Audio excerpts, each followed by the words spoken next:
बिस्मिल्लाहिर्रहमानिर्रहीम। अस्सलाम वालेकुम नाजरीन, मैं हूं बाबर हयात और आप देख रहे हैं 24/7 उर्दू न्यूज पर बाबर हयात शो। नाजरीन, पाकिस्तान और जनूबी अफ्रीका के दरमियान पहले टेस्ट मैच के दूसरे दिन का खेल बहुत इंटरेस्टिंग रहा है और मैं अगर कहूं कि पाकिस्तान ने जनूबी अफ्रीका को अभी तक इस टेस्ट मैच में कोई बहुत आसानी से टेस्ट मैच में आगे बढ़ने नहीं दिया। पाकिस्तान की टीम ने जैसा भी खेला है, बट स्टिल मैं ये समझ रहा हूं कि पाकिस्तान ने काफी बेहतर खेला है। इससे बहुत अच्छा हो सकता था। पाकिस्तान की टीम इस वक्त कमांडिंग पोजीशन में हो सकती थी। पाकिस्तान की टीम ने बीच में कपल ऑफ ट्रिक्स मिस किए हैं। बहुत इंपॉर्टेंट मौके के ऊपर पाकिस्तान की तरफ से अगर पाकिस्तान थोड़ा ग्राइंड करता और कोशिश भरपूर करता पाकिस्तान, तो पाकिस्तान इस मैच में इस वक्त कमांडिंग पोजीशन में हो सकता था। लेकिन मैं स्टिल समझता हूं कि इस मैच में अभी भी बैलेंस है। ये मैच अभी भी किसी भी सिमत जा सकता है। ड्रॉ तो नहीं होगा ये मैच ऑब्वियसली, क्योंकि जिस स्पीड से ये आगे बढ़ रहा है ऑब्वियसली ये तीसरे चौथे दिन में खत्म होने वाला मैच है।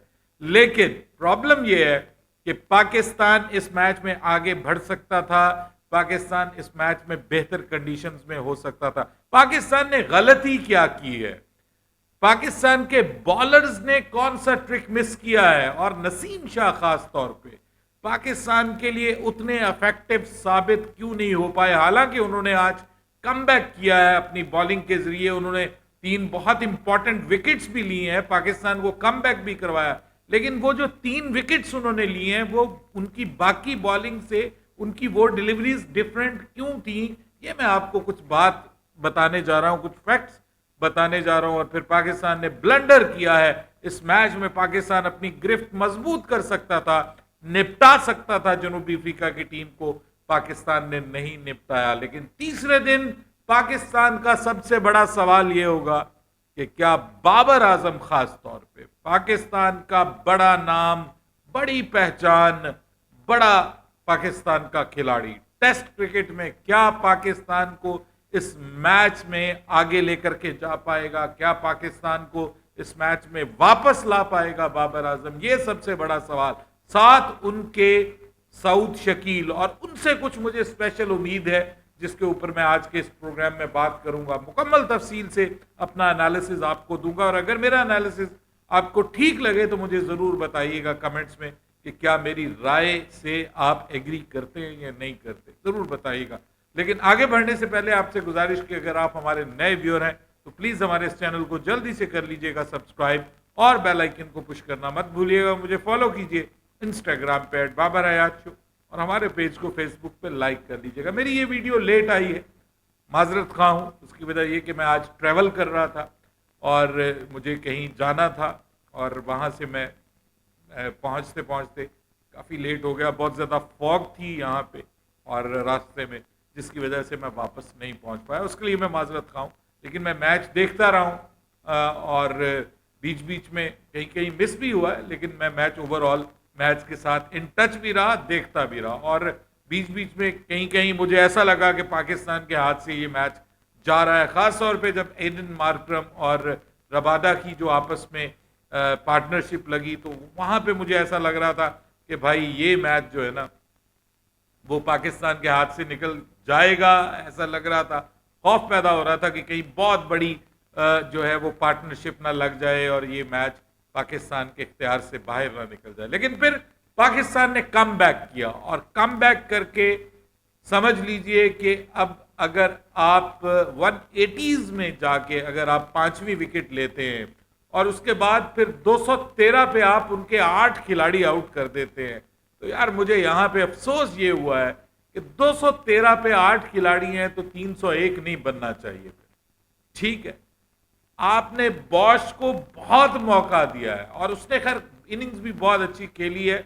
मैं आगे चल के बात करूंगा मार्करम के ऊपर और बॉश के ऊपर। मार्करम ने एक बहुत क्लास की इनिंग्स खेली है, बहुत टफ कंडीशन में, बहुत मुश्किल हालात में। पाकिस्तान की बॉलिंग इतनी भी आसान नहीं थी कि उसको आप बिल्कुल हलवा समझ के खा जाएं। उसके ऊपर मुश्किल हालात में आप अगर इतने रन्स कर जाते हैं इस पिच के ऊपर, तो इसका मतलब यह है कि you have done excellent job, almost a century. और उसकी जो इनिंग्स है वो बहुत हाई क्लास इनिंग्स है, keeping in mind the conditions and the toughness of the pitch. और फिर पाकिस्तान के कपल ऑफ बॉलर्स ने तो बहुत अच्छी बॉलिंग की है। मैं बात करूंगा बॉलर के ऊपर, लेकिन सबसे पहले मैं बात करूंगा अब्बास के ऊपर। I think Pakistan have missed the trick by playing Mohammad Abbas in this match. Pakistan को मीर हमजा के साथ जाना चाहिए था। मीर हमजा अगर फिट था तो पाकिस्तान को मीर हमजा के साथ जाना चाहिए था। आपकी बॉलिंग में एक वैरायटी आ जाती, आपको एक लेफ्ट आर्म फास्ट बॉलिंग का एंगल मिलता। और वो आपको पता है कि ऑस्ट्रेलिया में उसने बहुत अच्छी बॉलिंग की थी, जिस तरह से ऑस्ट्रेलिया को वो ऊपर नीचे विकेटें ली थी। आपको याद होगा ट्रेविस हेड को जब उसने बिल्कुल चारों शाने चित कर दिया था। वो मीर हमजा को मैं मिस कर रहा हूं इस मैच के अंदर। अब्बास के लिए कुछ भी हार्श नहीं है, लेकिन मैं ये कहता हूं कि जब आप 3 साल क्रिकेट, इंटरनेशनल क्रिकेट ना खेले हो ना, तो फिर इंटरनेशनल क्रिकेट से दूरी का कुछ ना कुछ तो नुकसान होता है, आपको रिदम में आने में टाइम लगता है। अब्बास मुझे थोड़ा सा वीक लिंक नजर आए, हालांकि बीच में अब्बास ने बहुत अच्छी बॉल्स भी की हैं, बहुत एक्स्ट्रा ऑर्डिनरी बॉल्स भी की हैं, लेकिन ओवरऑल मैं ये समझता हूं कि वो अपनी स्पीड की वजह से, देखिए बहुत इंपॉर्टेंट है, लोग कहते हैं स्पीड की कोई वैल्यू नहीं होती, स्पीड की वैल्यू है, बहुत इंपॉर्टेंट है। वो मैं अब आपको बताता हूं कि नसीम शाह ने 3 विकेट्स लिए हैं। जो तीनों विकेटें उसने लिए ना, उनमें उसकी नॉर्मल स्पीड उसकी क्या थी, 135, लेस देन 135, 136। एवरेज मैं कह सकता हूं कि वो 130s, अर्ली 130s में वो एवरेज बॉल कर रहा था, जो कि हमें वो 140 प्लस की रफ्तार से ओडीआई क्रिकेट में वो बॉल करता हुआ दिखाई दिया है ओडीआई मैचेस में। अब यहां आके उसको क्या हो गया, ये मेरी समझ से बालातर है।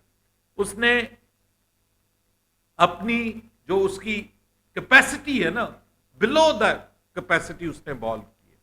उसने अपनी स्पीड वो नहीं की, पता नहीं क्यों वो थक गया है या वो फुली फिट नहीं है। अदरवाइज उसको एटलीस्ट 140 के अराउंड तो बॉल उसको मुस्तकिल करनी चाहिए थी, और अगर वो मुस्तकिल ये बॉल करता तो वो 3 से ज्यादा विकेटें लेके जाता। अभी भी वो 4 ले सकता था, अनफॉर्चुनेटली एक कैच ड्रॉप हो गया, लेकिन वो जिसका ड्रॉप हुआ उसी को उसने दोबारा आउट भी कर दिया, मार्को यानसन का। लेकिन बात यह है कि मैं समझता हूं कि फिर भी जो उसने विकेटें ली है ना जी, वो 2 बॉलें 139 की स्पीड से थी और तीसरी बॉल 137 की स्पीड से थी।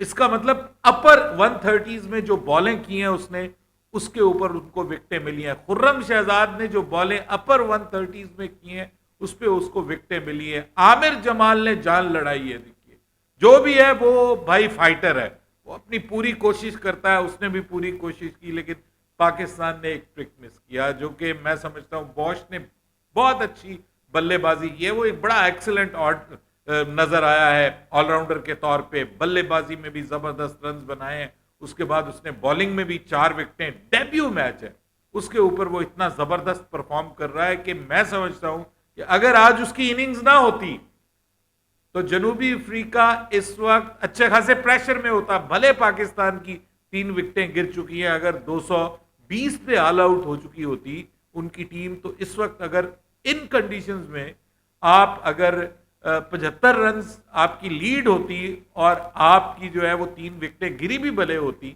तो उसके बावजूद आप एक कमांडिंग पोजीशन, तो मैं नहीं कर सकता कह सकता इसको, लेकिन आप एक बेहतर पोजीशन में होते। But still I think Pakistan can still do it now. अगर बाबर आजम पाकिस्तान के लिए एक जेम ऑफ एन इनिंग्स खेल जाए, बाबर आजम हमारे आंखों के तारे, राज दुलारे, पाकिस्तान के क्रिकेट फैंस की रेड लाइन, उनके बारे में हम कोई भी बात करते हैं लोग हमसे नाराज हो जाते हैं, लेकिन देखिए व्यूअर्स, यहां पे बाबर आजम को इनिंग्स ऑफ हिज लाइफ खेलनी पड़ेगी पाकिस्तान को इस मैच में आगे लेकर के जाने के लिए। पाकिस्तान 88 पे है, 3 विकेट्स पे, 4 रन की आई थिंक सो पाकिस्तान को जो है वो ट्रेल है। यहां से पाकिस्तान को एटलीस्ट एक, देखिए 300 रन की इनिंग्स तो खेलनी बनती है आप। अगर वो 300 रन की इनिंग्स खेल के गए हैं तो आपको भी 300 रन पे जाना चाहिए। और अगर आप चले जाते हैं इन कंडीशंस में, इसका मतलब ये है कि चौथी इनिंग्स में जितने भी रन आप 200 प्लस दे देंगे ना, वो अगली टीम के लिए बहुत दिक्कत बन जाएगी। मुझे प्रॉब्लम सिर्फ ये है कि नसीम शाह जो है वो अपनी कैपेसिटी से, अपनी उसकी जो एबिलिटी है उससे वो कम बॉल कर रहा है। 3 विकेटें उसको मिली हैं, लेकिन वो 5 ले सकता था, वो 6 विकेटें ले सकता था अगर वो 140 की रफ्तार के करीब से बॉल करता। बहुत अच्छा बाउंस मिल रहा था उसको, बॉल उसकी हरकत भी कर रही थी, लेकिन प्रॉब्लम सिर्फ ये थी कि वो मैनेज हो जाती है। जब आप स्पीड आपकी कम होना तो अच्छी खासी आपकी जो स्विंग है ना वो भी मैनेज हो जाती है। तो ये मैनेजेबल नहीं होती। जब आप 140 की रफ्तार से अबव चले जाते हैं या उसके करीब करीब होते हैं तो फिर वो मैनेज नहीं हो पाती बल्लेबाज से। तो ये यहाँ पे मुझे लगता है कि उसने अपनी एबिलिटी से थोड़ी सी कम बॉल करवाई। I am not sure why, कि क्या वजह है। और अब्बास जो है वो थोड़ा सा वीक लिंक साबित हुए हैं, और मेरे ख्याल में थोड़ा सा पाकिस्तान को स्पिनर्स का मजीद यूज कर लेना चाहिए था। जो आखिर में हमें विकेट मिली वो तो साइम अयूब की मेहरबानी उसकी वजह से मिल गई। बात ये है कि ये देखिए, चले वो भी मैं मान लेता हूं 213 पे आपने चले 8 आउट थे यार, 254 पे 9 आउट थे, फिर भी 301 नहीं बनता। बहुत आगे ले गए, बहुत आगे ले गए आपसे इस मैच को। लेकिन स्टिल आई थिंक सो कि पाकिस्तान के जो ओपनर्स हैं उन दोनों ने अगेन पॉजिटिव क्रिकेट खेली है, अच्छी क्रिकेट खेली है। ये अलग बात कि फिर वो 20s में दोनों आउट हो गए, और शान मसूद जो है वो 28 पे, वो दूसरा साइम हमारा 27 पे। आज के मैच में कामरान गुलाम ने एक शॉट तो बहुत कमाल की खेली जो उनकी वाहिद शॉट थी, लेकिन वो भी दागे मुबारकत जल्दी दे गए। देखिए, मुझे ऐसा लग रहा है कि पिछली इनिंग्स में सऊद शकील बहुत बुरा खेले, इतना बुरा बल्लेबाज नहीं है वो। हमारे यहाँ एबटाबाद में बड़ी तेज पिच है, और जस्ट लाइक वो उसी तरह की मुश्किल पिच होती है बल्लेबाजों के लिए, जस्ट लाइक ये सेंचुरियन। उतनी मुश्किल तो नहीं होती लेकिन स्टिल मुश्किल होती है। और वो यहाँ से जब खेल के गया तो मैंने उससे पूछा था कि ये पिच आपको जो यहाँ पे आपने प्रैक्टिस की है, इसने सेंचुरी की थी वहाँ पे एबटाबाद में, तो मैंने कहा कि पिच कैसी लगी, तो उसने कहा ये मुश्किल है, टफ पिच है। तो मैंने कहा कि इस पिच के ऊपर जो आपने सेंचुरी की है कायद-ए-आज़म ट्रॉफी में, ये आपके लिए कितनी साजगार होगी। आप जनूबी अफ्रीका में खेलने के लिए जा रहे हैं, मौसम भी ठंडा था, तो मुझे उसने कहा कि जी मुझे काफ़ी सूटेबल लगी है और मुझे लगा है कि मेरे लिए ये काम आएगी। तो मुझे ऐसा लगता है कि शायद जिस तरह से उसने कपल ऑफ शॉट्स खेली है ना, बड़े अच्छे तरीके से मैनेज करके खेली, और वो जो outside the off stump balls को छोड़ रहा है उनको वो नहीं खेल रहा, वो मुझे उम्मीद दिला रहा है कि इस इनिंग्स में यार मैं उससे कुछ होपफुल हो सकता हूं।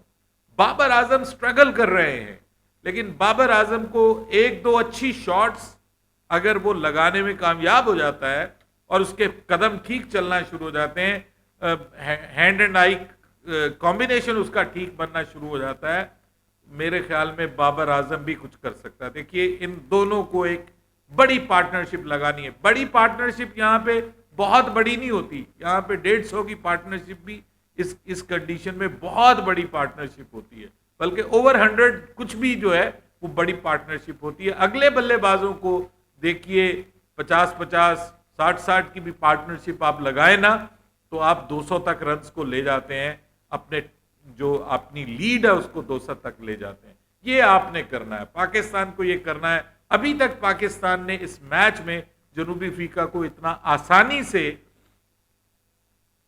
मैच को खत्म नहीं करने दिया, ये मैं क्रेडिट देता हूं। पाकिस्तान ने फाइट की है, बॉलिंग में भी जान, कुछ ना कुछ पाकिस्तान के बॉलर्स बीच बीच में पैचेस में लड़ाते हुए नजर आए हैं। फिर बल्लेबाजी में पिछली इनिंग्स में भी पाकिस्तान ने बहुत बुरी बल्लेबाजी नहीं की, बीच में खास तौर पे कामरान गुलाम ने जो इनिंग्स खेली है उसने अच्छा खासा प्रॉब्लम किया है। And south African team was not happy with 211 even, वो तो चाहते थे कि यहाँ तो टीमें जो है पहली इनिंग्स में 88 एवरेज स्कोर है इस पिच के ऊपर 2024 में फर्स्ट इनिंग्स का, तो पाकिस्तान 211 कर गया।